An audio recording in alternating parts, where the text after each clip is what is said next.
bit different, but in season, part of my in-season series. We're doing apple, thyme, mashed potatoes. Yeah, so I've got my potato already peeled and washed, I'd say about a centimeter or so thick. And here I have about three and a half pounds of potatoes. I've got my apples, peels, cored. In goes my apples. Now what I want to do is get water, and I'm going to use cool water just to make sure everything is covered. We're going to add salt, and we're going to bring that up to a boil, and we're going to cook it for about 20 minutes or so until the potatoes are nice and soft. Yeah. So cool water. I'm going to add a bit more water in there. And by the way, this is the size of the apple I had. I used 3 of them. So if you're using large apples, all you will need is 2 of them. And this is a Honeycrisp. Yo, apples are in season right now.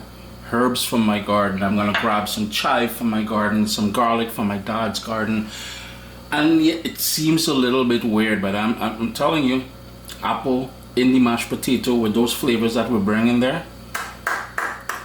Bravo. Of course, we need salt. Later on, we will adjust the salt accordingly. And my lid on there to help it come up to a boil faster. Just going to hit that a stir.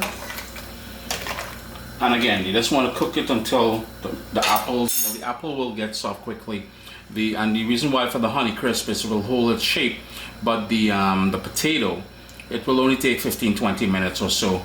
Try not to overstir because we don't want to mash up the mango. Oh yeah, Caribbean boy want to say mango. Look at that, the apples. To test whether the potato is fully cooked, all you do, very simple, yeah.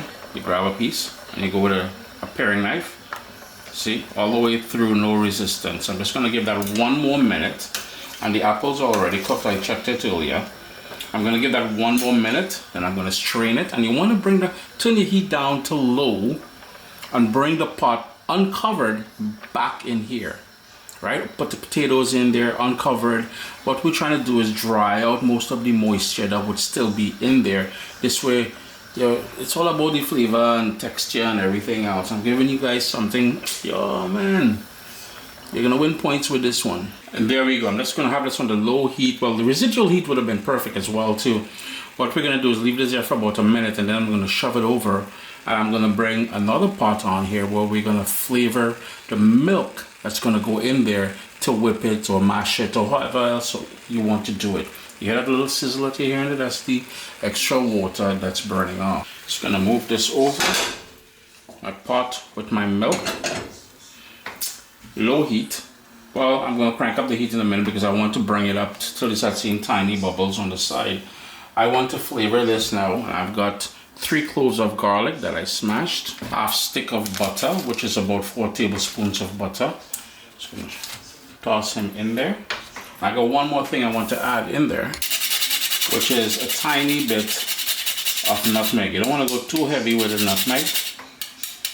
And all we want to do is bring that up to a gentle bubble. We're going to let it go in that gentle bubble for about a minute or 2. We're going to shut off the stove, let it steep for about a minute, and then we're going to continue.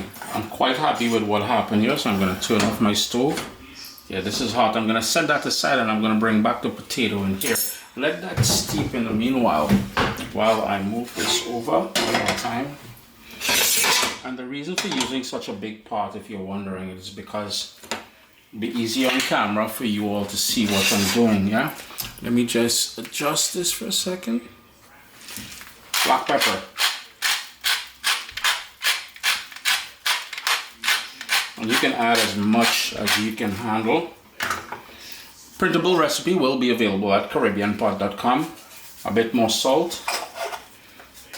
And I'm gonna go in and mash these now, yeah? The first thing we're going to do is mash them, but then we can go in with an electric, a hand blender kind of thing, and whisk them into, you know, into a nice fluffy something. It's going to take a few minutes to incorporate everything in. Just going to move that over for a second. And what we want to do is, using a strainer, we're going to strain. It's still hot. We're going to strain that liquid in here. Like so. I'm just going to go with about half to start with and continue. Be very gentle at this point, but the whole idea is to whisk all of that in together. And you notice how we're starting to take that sort of whisk or fluffy sort of texture. Here's where now I'm going to go in with my hand mixer to avoid all that noise on camera. I'm just going to go in my hand mixer, whisk it. If you feel it needs more of that milk, that flavored milk that we created there, add some more. Time to retire this mixer, yes. KitchenAid, if you talk to KitchenAid, tell them Uncle Chris needs some new appliances.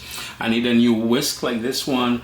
I need a, oh gosh, so many things. KitchenAid, help your boy out. Anyhow, I need some more of this in here, yeah. Because I'm gonna add all of it.